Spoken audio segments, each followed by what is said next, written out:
Bonjour, bienvenue à cette session de démonstration de la nouvelle version de Clinical Key ainsi que le paramétrage du PubMed Linkout. Je suis Christelle Porté, je suis responsable de formation pour les solutions cliniques d'Elsevier. Je vais commencer par vous présenter les évolutions, puis je présenterai la démonstration en ligne sur la plateforme. Donc, Clinical Key a évolué récemment pour améliorer l'expérience utilisateur en proposant une interface épurée, optimisée, de la page d'accueil ainsi que de la page de résultats, pour mieux mettre en avant également les contenus synthétiques, qu'on appelle également les contenus point of care, utilisables sur le lieu du soin pour accéder à des informations fiables, validées, utiles à la pratique clinique.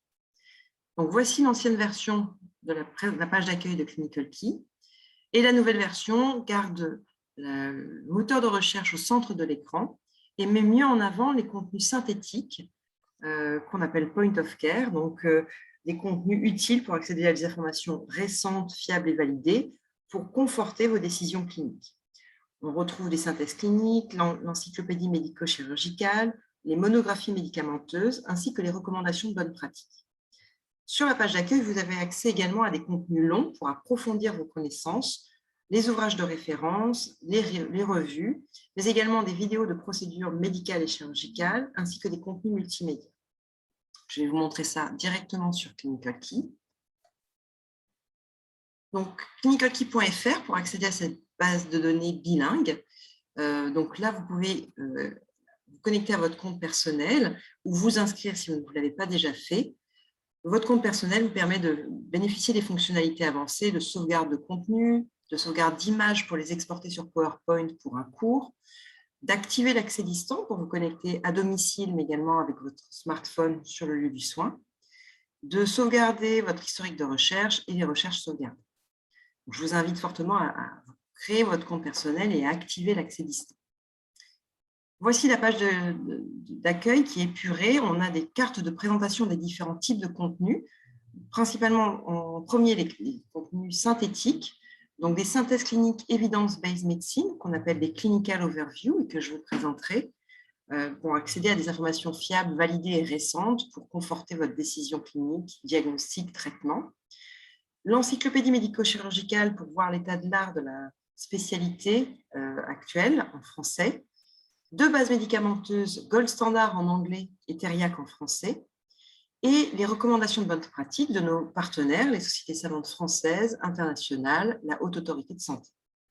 Vous avez également la possibilité d'accéder à des contenus longs pour approfondir vos connaissances, plus de 1250 livres de référence, notamment la collection des Netter ou Grey's Anatomy, mais également des revues de référence en texte intégral, en français, la revue de médecine interne, mais également la collection des Lancet.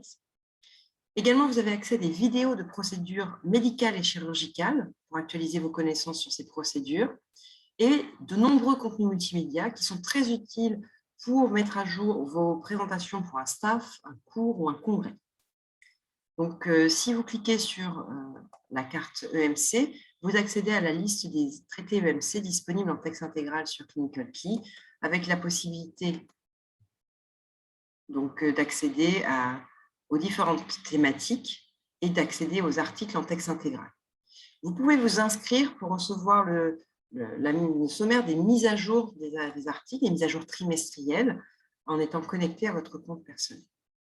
Pour revenir à la page d'accueil, vous cliquez sur le logo Clinical Key.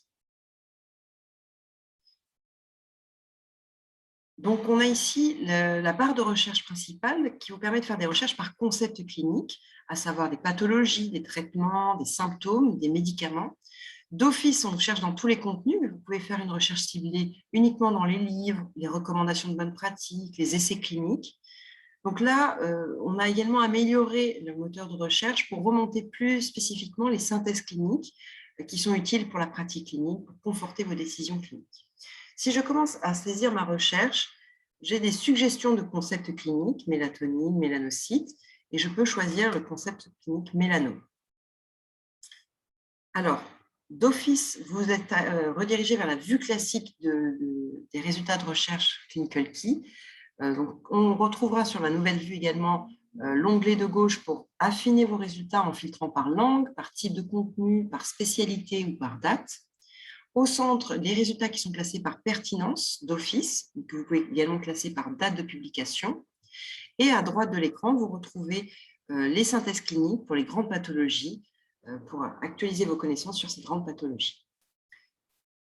Alors, ce qu'on voit ici, c'est que sur l'ancienne vue, on avait ici la possibilité de voir les fonctionnalités avancées, sauvegarder, PDF, partager par email, impression, en naviguant, en survolant les types de contenus qui nous intéressaient. Alors maintenant, en passant sur la nouvelle vue, on a un confort de lecture optimisé parce que d'une part, donc vous voyez d'office les fonctionnalités avancées qui apparaissent ici pour sauvegarder le contenu, le partager par mail ou l'imprimer. Et ce qui est intéressant aussi, c'est un confort de lecture optimisé puisque vous avez ici une présentation des contenus qui vous sont proposés pour voir s'ils sont pertinents par rapport à votre recherche. Donc ici, on a ce résumé de l'article. Je peux cliquer sur le titre de l'article pour accéder à l'article en texte intégral en ligne et télécharger le fichier PDF pour les articles de revue, d'EMC et les chapitres de livre.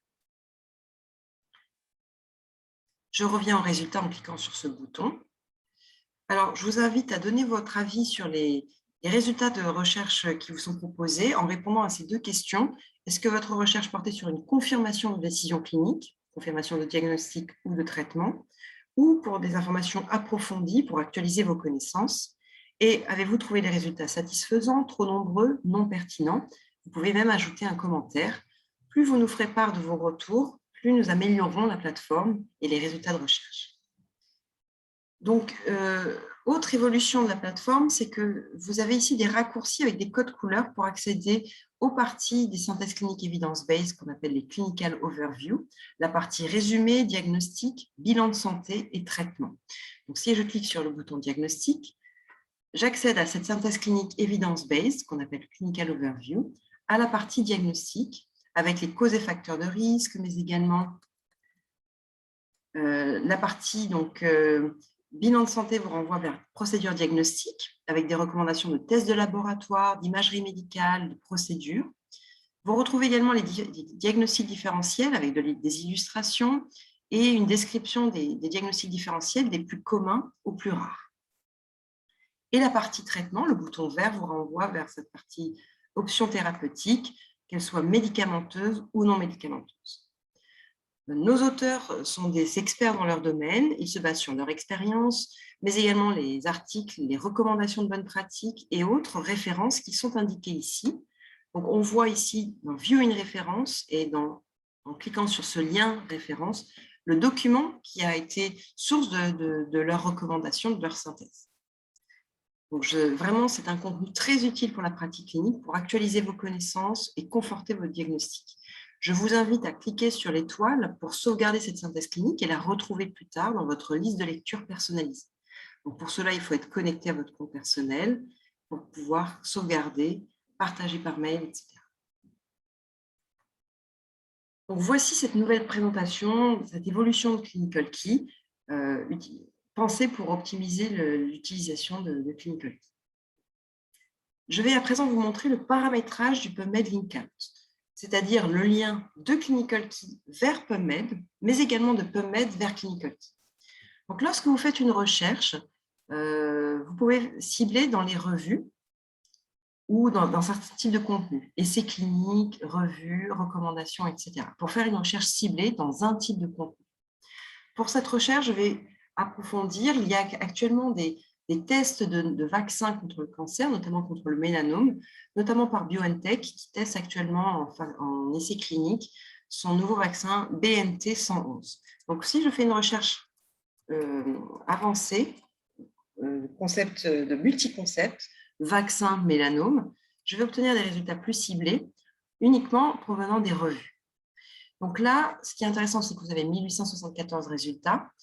Alors, vous avez le choix entre revue en texte intégral, pour être sûr d'accéder à l'intégralité de l'article s'il est édité dans une revue d'Elsevier, ou de faire une recherche exhaustive en remontant également les abstracts d'articles qui ne sont pas édités par Elsevier, mais qui sont pertinents par rapport à votre recherche. Donc, quand vous voyez revue ici, vous êtes sûr d'avoir accès à l'article en texte intégral. Et quand vous voyez Medline, c'est un résumé d'un article pertinent qui est édité par un autre éditeur. Vous retrouvez le même résumé que vous allez trouver sur PubMed. Et en bas de cet abstract, vous avez le PubMed ID avec ce lien cliquable qui vous renvoie vers PubMed, où là, vous retrouvez le résumé, mais également la source où vous pouvez accéder au texte intégral. Ici, vous voyez le logo de l'éditeur et en bas, vous avez également Link out more resources où on vous indique où vous pouvez accéder à l'article en texte intégral. Donc, ce que je viens de vous montrer, c'est le lien de Clinical Key vers PubMed à travers les abstracts Medline qui sont ici et le lien PubMed ID. Mais également, si vous faites souvent des recherches sur PubMed pour de la recherche clinique ou pour des publications, vous avez l'habitude de faire des recherches sur PubMed. À ce moment-là, pour le lien entre PubMed et Clinical Key, il vous faut tout d'abord paramétrer le PubMed Linkout. Pour ce faire, vous allez en bas de chaque page de Clinical Key, vous retrouvez le centre de ressources Clinical Key, où on vous oriente vers des tutoriels vidéo, des guides d'utilisation pour une utilisation optimale de Clinical Key. Donc, si vous descendez un peu, vous avez ici l'onglet « Guide d'utilisation » où vous retrouvez un guide pratique, mais également les avantages du compte personnel et comment activer votre accès distant, et les instructions pour paramétrer le PubMed Linkout. Ici, tout est indiqué pour vous guider avec des copies d'écran pour facilement paramétrer le PubMed Linkout. Il vous faut cliquer sur ce lien, site de localisation d'articles, et vous allez avoir la possibilité de faire votre sélection de sites sur lesquels vous souhaitez être redirigé à partir de PubMed pour accéder au texte intégral. Ici, il y a deux options. Donc là, vous cliquez sur « Set your website selection ». Soit vous êtes abonné uniquement à Clinical Key, à ce moment-là, vous décochez toutes les propositions qui vous sont faites et vous cherchez Clinical Key à la lettre C. Mais si vous avez des abonnements à d'autres plateformes qu'Elsevier, vous avez déjà fait votre sélection pour le PubMed Linkout, vous allez simplement chercher à la lettre C Clinical Key France pour ajouter à votre sélection de sites Clinical Key France qui se trouve ici. Une fois que c'est sélectionné, vous revenez en haut pour sauvegarder votre sélection et vous avez un message qui confirme votre sauvegarde de sélection. Une fois que vous avez fait ça, quand vous êtes sur PubMed, et que vous faites une recherche, on va faire une recherche avancée sur la maladie de Crohn, par exemple, dans une revue bien connue d'Elsevier. Donc là, je fais une recherche ciblée dans la revue Gastroentérologie. Donc j'ajoute ce filtre pour lancer ma recherche multi-concept de Crohn dans la revue Gastroentérologie, éditée par Elsevier. Donc ici, vous avez plusieurs résultats. Je vais voir cet article qui m'intéresse. Donc, on accède au résumé Medline de cet article et vous retrouvez à droite le logo Elsevier pour accéder au texte intégral sur Clinical Key. Donc, c'est un vrai gain de temps si vous faites souvent des recherches sur PubMed, d'être redirigé vers l'article en texte intégral directement sur clinicalkey.fr. Là, vous avez accès à la lecture HTML de l'article en ligne et vous pouvez télécharger l'article en texte intégral. Voici pour cette présentation du PubMed Linkout. J'espère que ça vous sera utile. Alors, les prochaines évolutions de Clinical Key, ce sera l'ajout de nouvelles synthèses cliniques, evidence-based, en dermatologie et orthopédie d'ici la fin de l'année 2021. Mais également, on va étoffer les synthèses cliniques existantes sur les pathologies chroniques telles que hypertension, fibrillation auriculaire ou diabète. Voilà. Donc, n'hésitez pas à consulter le centre de ressources Clinical Key pour retrouver les tutoriels vidéo qui vous expliquent comment sauvegarder les contenus, les partager, et vous retrouvez tous les guides utilisateurs. Et également, vous avez des liens vers les prochaines sessions de formation qui sont organisées. La prochaine aura lieu le 23 septembre sur l'enseignement. N'hésitez pas à vous inscrire. Et si vous avez des questions complémentaires, n'hésitez pas à me contacter. Je suis Christelle Porté, voici mon adresse email. Si vous avez des questions sur Clinical Key, l'accès distant, le PubMed Linkout, mais également si vous souhaitez organiser une session dans votre service, on peut organiser ça, donc n'hésitez pas à me contacter. J'espère que ça vous sera utile. Je vous souhaite une bonne continuation. À bientôt.